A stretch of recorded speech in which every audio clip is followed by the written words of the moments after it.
thu phong đi nghỉ thì đăng lô Krista lệ hậu vùng ở đi nghỉ thì dinh ngô tê ba cái đi nghỉ hi chê hi a hi thì đi ngập ba cái rất là thi sân lòng chu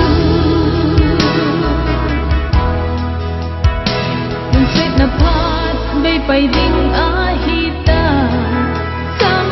kim lâu na lấy xiết hi dòng tuần suốt a hi lâu thiên sim dâu xin na lê li na ga lo sát na ni lâu bi tu a hi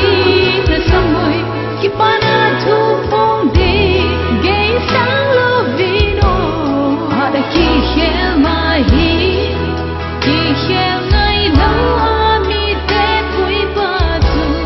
I ba the nu a hi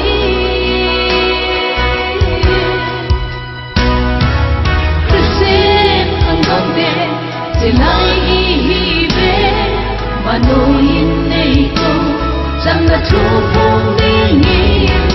đăng lô Krista lệ hậu vùng a đi nghỉ thì dinh ngô tê ba cái đi nghỉ hi chê hi a hi đi ngập ba cái chân là thi sân rộn chu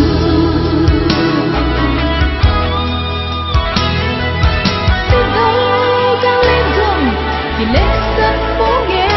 lòng xin ấy lan ba chu một kiên nét để hình lệ anh ta cao thiên chu ấy bùi ấy hối dinh đi đừng bóng tiếng y hi vô về